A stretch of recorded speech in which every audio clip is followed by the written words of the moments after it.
Welcome to Parker Points, weekly show where we focus on organization, relationships, communication, and really any leadership things that can help current athletic directors, aspiring athletic directors, current head coaches, and aspiring head coaches be better at their job. We just want to help get more organized. It's going to go into more detail and take one topic and try to really dive into it each week.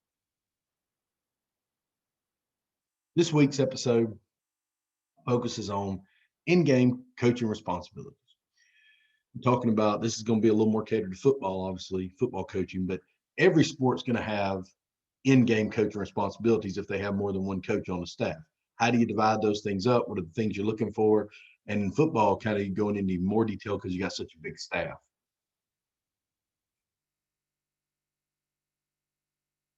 What are the keys when determining in-game coach responsibility? So, what are you kind of looking for? You're the head coach. You need to put all these people. Everybody's got a different number. You might have 8 assistant coaches. You might have 4. You might have 12. You might have 15. I think we probably have people watching this that have all those things. So there's a certain amount of jobs. Somebody's got to do them. If you only got 4 or 5 coaches, everybody just gets more jobs. But you got to think of what are some principles that would be true no matter what. And these were the things we came up with. Put coaches where they can succeed. Put guys where they can succeed. Give them a job they can do. If they're not good in technology, don't give them technology jobs. Or if they're willing to learn, maybe. But don't give people something they can't do. If they're good at time management, let them help with time management. Or, try to focus on their strengths. You say, well, coach, how do I know that? Well, talk to them. It's really simple. But it gets into relationships. This episode is really about organization. But all of them, the relationships, the organization, and the communication all come together all the time. So you got to have a relationship with these coaches, kind of get to know them, figure out what they can do, try to put them in the right places. Don't forget the other jobs. Here's what I mean by that. Don't forget the stuff that's not football related. Somebody's got to fix a helmet if it breaks. Somebody's got to, tell people where to go for this or that or halftime. And, there's just so many things you can forget if you're not careful. And so what we're talking about today is getting really organized in your in-game coach responsibilities in the off season when it's calm, because here is the problem with not having very detailed in-game coach responsibilities. When you get out in the game, if you don't have a serious, thorough, understood plan, when you get out in the game, all that's going to go out the window. People's emotions get the best of them. They start acting crazy and they're not listening to anything they've been told to do. They just get excited and they're wound up and they don't mean anything by it, but they just want to win. The key is really to have such a good plan and such an understanding that when somebody's helmet breaks, instead of people being mad, that guy's got to come out of the game for a play. The person that fixes helmets burst into action. Everybody knows who that person is. They point to them. They get the helmet fixed in one play. They get the guy back out there. It's not really about who's mad or whose fault it was the helmet was broke or any other crap like that. Just let's get it fixed. Let's move on because we had a plan. We went through it. Everybody knew their job. So have a plan for everything. Have a plan for everything. If you can think of this stuff in the off season and really meet about it, maybe over the summer or before your first couple weeks before the first game, and really go through things with the staff, then push you in a position where you've already ran that through your head. It'll be much more likely that you all will work as a well-oiled machine when things happen in the game. So, you got to have a plan. So this is what I used for what we showed our coaches over the years, and what we post on social media sometimes about in-game responsibilities. We assign names to all these things. So obviously, where it says call, play, signal, substitution, press box, there were names attached to that. But for purpose here, you don't need the names. So we're going to go through this whole sheet line by line and talk about what were the expectations of that. And hopefully, you can pick up an idea or two. And let me give you the disclaimer here. I'm not saying my way was the right way. I'm just going to tell you how we did it. So maybe you can pick up 1 or 2 ideas. If you've got a good way to do things, keep that. Just always be aware of other ideas. Maybe you can pick up one little thing here and there from somebody else. But, that's what coaching really is about. Your team, make sure, you're gelling other folks' ideas with what you know to be true for your team.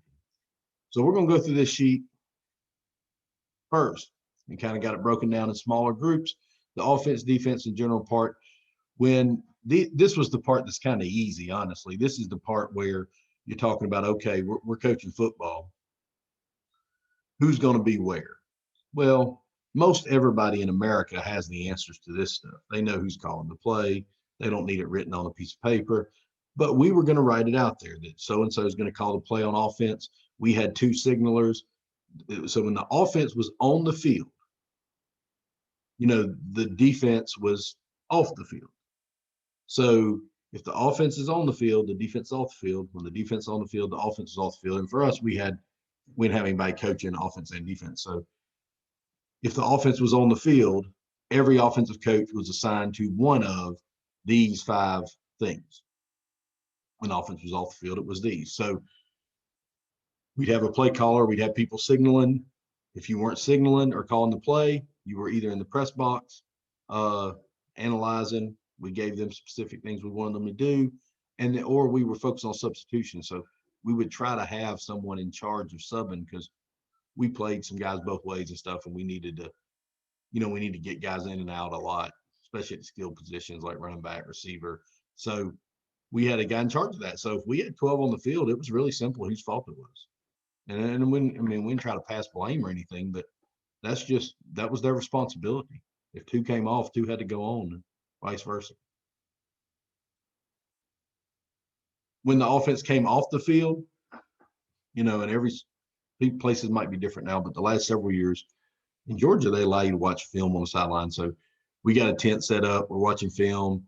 And so we got the guys, they're all together, but they kind of sit in pods, and we had quarterbacks watching film with the quarterback coach, running backs, receivers, O-line. The guys who weren't on the field were either doing the film analysis or charting the plays, because the good thing about charting the plays is you had access to the video, so you could actually go back and make sure you had it exactly right. Whereas, back in the day, we had to be right when we charted that thing live. Might have missed a yard line or not had the down distance exactly right or whatever. And then, of course, the person in the press box that was responsible for helping with the scheme was going to watch film and talk about who on offense. They were going to talk about who made the tackles, what stopped plays that weren't successful, and things like that. On defense, when the defense was on the field, somebody's got to call the defense. Somebody's got to signal the front. We did the same thing with substitutions, and then people in the press box. So really kind of the same deal. When the defense was off the field, it was the same thing as far as D-line, inside and outside backers and defensive backs. But then we had film analyst guys on that who in that particular case now are looking at, of course, what formations they were in, what plays, worked for them and why, who's kind of causing problems for us, and then charting the plays. The general responsibilities, and so I tried to give everybody except maybe the offensive defense coordinator wouldn't have anything, but everybody else that was on the sideline had one of these responsibilities. They're in the press box and didn't, honestly. Somebody had to organize special teams, which usually is our special teams coordinator if you have somebody like that. But that sounds like kind of commonplace, but that's probably one of the toughest in-game jobs, organizing those special teams, because we used to have a mat, we got one of those mats and we put numbers on it so we could tell everybody's there. But some people are in the game. So that guy organizing special teams got to make sure when we punt or we go punt return or we kick off or whatever, that we're playing with 11. And he's also got to know that if so-and-so gets hurt in the first quarter, what special teams are they on? Who does that affect? Go talk to those coaches, make sure their backups are in. That can be a very difficult job, but when done well, it makes a difference in winning the game. It really does. So get you a good person that is organizing special teams. That you didn't hear anything else, that might be the thing to do. Now, we divided our sideline up between the offensive side and the defensive side in terms of guys that were primarily offensive players that weren't in the game, that didn't rep in, would be on one sideline, one part of the sideline, and the defensive guys on the other. So we put one of the coaches in charge to make sure they were back. I guess sometimes called the get back coach. We didn't have a major problem with people being back because we just expected them to be back. So those coaches were, in charge of make sure they were back. If for some reason they weren't back, I was saying something to the coach. I wouldn't say anything to those kids. They usually help. The next position we gave, you take a young coach, make them the hype man. We had a belt. We had like a WWE belt. We'd give them if they got an interception or something. And so that person kept the belt. They were jumping up and down on the sideline, getting the sideline excited. This is a position I considered completely useless many years ago. But as times have grown, you got to make football fun. Or if you don't coach football and you're watching this, you got to make whatever sport it is you coach fun. And so if that's what gets them excited, whatever, man, get you a WWE belt. Somebody was in charge of the kickers, which may seem like something else that would take care of itself, but it doesn't. The kickers need to block for extra points. They need to tee for kickoffs. They need to know when they're running off, if they're running out to kick an extra point, is somebody going to get them the tee because they're going straight to kicking off? Is somebody going to go get the tee after they kick? Is somebody managing all that? Now, we made the kids do all that. The kickers did all that, but somebody was in charge of make sure that happened. So if the kickoff tee didn't get brought off the field, I was getting on that coach, not on the kicker. The coach responsibility to make sure we did it. We had an athletic trainer, which was his own entity. I assume most places now have that. We put a coach in charge of time management. And what I mean by that was I was the offensive coordinator and the head coach. So I called the play. So we needed somebody, usually, and most times this was a guy who was an older coach, retired, maybe been a head coach, helping us out. But I wanted them to tell me, for lack of a better word, what they would do in time management. I don't always do it, but if they thought we should call a timeout, if they thought, say it's end of half, there's minute 40 left, it's third down, they've got the ball, do we want to call timeout here and try to make them punt with as much time possible for us to try to go down and score, or do we want to go to halftime? I wanted that person, I wanted one person, only one, telling me their opinion. I want, just in case we're in a 2-minute deal, I wanted somebody telling me, especially if we get at the end of game situation where you can go victory, I wanted somebody that their main general job on the sideline was to remind me, all right, we can kill the clock. We got enough time with the right amount of timeouts that we can kill the clock. That was actually an important job. And truthfully, I could do that job without them.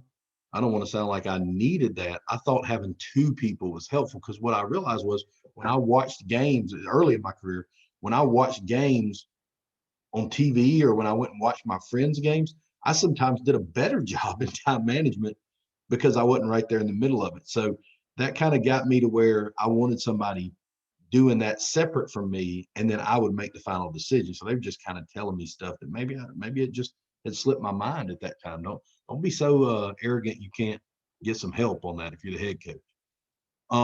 Sideline equipment is what we talked about earlier, where we're saying who's going to take care of if somebody's shoe breaks, if somebody's helmet breaks, if who knows what. If some equipment issue happens, so-and-so's in charge. They've got to have a plan. They got all the equipment there. They're going to handle it. And then lastly, the assistant head coach, which, assistant head coach is not important until it is. So I think if you haven't designated someone the assistant head coach, then you need to. And sometimes you think, well, it's kind of a BS title, and it probably is until you need it. Because what that means, assistant head coach really is if the head coach cannot perform, who's in charge? And there are scenarios, and they're usually unlikely, but there are scenarios where a head coach won't be there. They may get ejected, may have a health issue, whatever. And everyone needs to know who's going to be in charge if the head coach is not there. And don't wait until that happens to put either the offensive or the defensive coordinator, whoever, but have that seamless where everybody knows if I'm not there, this guy's in charge. Something as simple as having this conversation that we're talking about in July sometime can help you, can save you. If something happens and, you just never know. You just never know. I never missed a game, but we sure had a plan for if I ever had to miss. I put this on our coaching, in-game coach responsibility stuff. One is the halftime schedule, which we can talk about in a moment. But, this was my in-game coaching rules. And these were the things I was going to go through with the coaches annually. So every year we're going to talk about this. And I'm going to have this is just my opinion. And some people may listen to this and disagree with some of it, but these were the things we were going to talk about in the field house and say, here's what your job is in the game. If you're a coach other than me, and I was the head coach, so if you're not the head coach and you're coaching for me, this is what I expected of the assistant coach. Coach your position regardless of score. Every time they come off the field, remind them of the key things in their position. So if you're a defensive back, we used to talk about racing out of your back pedal, where your hand placement, whatever it is. If you're an O lineman, we're talking about, the different techniques or whatever it is. Every time they come off the field, have one of them key concepts to talk to them about. Every time, I don't care if it's 42-0, one way or the other. If we're losing 42-0, when they come off the field, let's talk to them about football. Let's pump them up. Let's be positive. Let's coach. You only get so many opportunities to really play, especially nowadays when we don't practice with as much live practice as we used to back in the day. So, it really doesn't matter if you're winning or losing. Every time you're going against that other team on Friday night, that's a chance to get better. That's a chance to get some real reps on film that you don't get in practice. So you need to coach these guys up. So every position we had 8 or 10 kind of key things they focused on. We were talking about those things every time they come off the field. Second thing, handle your in-game responsibilities. Don't let the emotions make you not do your job. That's kind of what we were just talking about. I mean, if you're in charge of helmets getting fixed, don't be caught not paying attention and not having the information ready when a helmet breaks. When a helmet breaks, you need to immediately realize that's your responsibility. Don't get wound up about what happened the play before, the series before, or whatever. Keep your composure. The players will follow. It's a long game. I can't tell you how many times I see people getting wound up in the first quarter about something and they let it carry them all the way through the game. It's a long game. Keep your composure. If you are focused on the next play, the players will focus on the next play. If you're not focused on the next play, the players won't focus on the next play. It's really that simple. So if you're an assistant coach, just coach. Just coach the whole game. Don't let your emotions take over. That doesn't mean don't be emotional, don't get excited. Nobody said that. Get excited. But then go to the next play. Or if you want to be frustrated about something that happened, get frustrated for 4 or 5 seconds and go to the next play. The last thing I always talk to them about, nobody talking to officials. And I see this all the time. And, maybe this is just me and nobody else cares, but I don't think anybody should talk to the officials something. Your job as an assistant coach is to worry about our team. Your job is to worry about our team, our players, remind them of their key concepts, or do your in-game responsibilities, keep your composure. You got to do all those things. And then the head coach will worry about the officials. I don't know, these people complaining about a hold every damn play, or these people that think when something's pass interference, they're going berserk on the official if they didn't call it. That's the head coach's responsibility. And I had my moments of getting on to officials. But at the same time, I think that's the head coach's responsibility. Nobody else needs to be doing that. Officials don't respect it as much. The officials will respect you more if the head coach addresses them. Everybody else needs to worry about our team. Your job as assistant coach is to worry about our team. You look over here to the right, you see the halftime schedule. I mean, there is nothing special about that halftime schedule, but you need to have one. So that was a tentative schedule. We were going to get in there in the first 5 minutes. We weren't going to say a word to them. We were going to let them do their thing. Coaches were going to meet privately. About after 5 minutes, coaches were going to go meet with their individual group. About 5 more minutes, you'd have the offense and defense together talking about anything they need to, and then I'd come in and talk to them, and we go warm up. So something as simple as making sure that there was water in the locker room, making sure it was unlocked, making sure, we wanted to have people that had those jobs. We had a group of student managers that were good at that kind of stuff. But if you don't have all that, then you need to list that on this too. Who's in charge of unlocking the locker room? Who's in charge of make sure the water's for the players, or if you give them some kind of food at halftime or whatever it is, who's in charge of that? Lay it out there. You cannot be thorough enough, probably. Lay it out there. When it's still calm, it's not game day, we got time to think about it, lay it out there. The last thing we talk about on in-game coaching responsibilities was our sideline organization. I think when I put this stuff out there, people were intrigued by this, but it's nothing that special. This is just how we set up the sideline, but we put up cones and, we had that the dots box means the box with the thing, the little dots for who's going in for special teams. So you got in that box if you were going in, and then we had an offensive little tent and set up for chairs and a defensive one. And we had tables in the back that have water and everything. And if you weren't really playing much, if you're one of the guys that's not playing much, you're waiting to get to go in, you would be on one side of the field or the other. So when we put cones up on the 40s, our reserves were from the 40 to the 25 on each side, and we gave them a side and they stayed there. So we didn't do that thing where the whole sideline roamed to one side of the field when the ball was down there and the whole sideline roamed to the other. We tried to stay spread out. Do I think this helped us win football games? I have no idea. I seriously doubt it. Did it show we had a plan? Did it get players? We didn't have a lot of players trying to be out in the box where they weren't supposed to be. They stayed back because, we practiced this the first Thursday of the season, in season Thursday, the first time we were going to, usually it was a scrimmage the next day. This is what we did. We just went and stood on the sideline. Then we ran the kickoff team out and the offense and the defense, kick return, whatever, and showed them how to do that in a game. And if you're not doing a game simulation practice like that, you need to do one of those too. But we told them where to go. I'll tell you something else that really helped us with the sideline organization was it looked good from the bleachers. It looks good from the bleachers. I mean, it looks like you got your stuff together. You got some cones set up. Everybody knows where it's supposed to be. If we need to grab the third string, say we got a starting X receiver, his backup plays on defense maybe, but that third guy is over here in the primary offensive reserve thing. Somehow some injuries happen. We need that guy. We know exactly where he is. We know what side of the field to go to. We're ready for him. His mama knows where he stands because he stands on the same side every time. But at both jobs I was the head coach at, took them over, they were struggling. And, immediately coming to the game, the first time, they see the sideline organized. We got these cones set up. Everybody knows where they stand. It at least looked like, okay, we got us a coach. We got us somebody who's got a plan for everything. I don't know that specifically directly won games, but I think it indirectly helped. I think it helped having a plan. So you don't have to do it like this, but it wouldn't hurt you to have some kind of chart like this. However you do your sideline, lay it out there, show it to people. This is where we're going to be.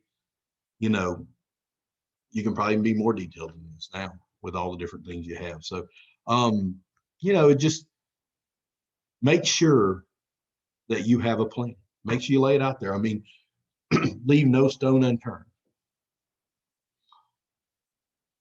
That's going to conclude our in-game coaching responsibility episode. Trying to make this Parker Resources something that's helpful for coaches and athletic directors, and really enjoying doing this. It's been fun doing. So, I want to put out there all the different ways you can get information from Parker Resources. Much of it's free, some's not. You can go to our website, parkerresources.org. You can follow me on Twitter, Chris_Parker222, or follow Parker Resources on Twitter. You can follow us on Facebook, Instagram, and now on YouTube.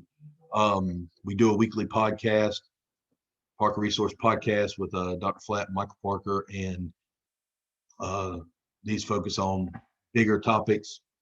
This Parker Points is more about diving into the details of a smaller topic like we did today on in-game coaching responsibilities. I would advise you to get our app. If you hadn't gotten our app, go to app.parkerresources.org. You can download the app, and there's a ton of free stuff on there. Every podcast episode, every episode of this will be on there. And there's a ton of free documents. There's a ton of stuff on there. Then you can sign up for the premium, which is actually access to everything we have, which is hundreds and hundreds of documents and videos. I've got 2 books. Most of them have this stuff in them. So if you're interested in that, there they are. But thank you for listening to this. It's really exciting to be able to help people. And feel free to ask questions.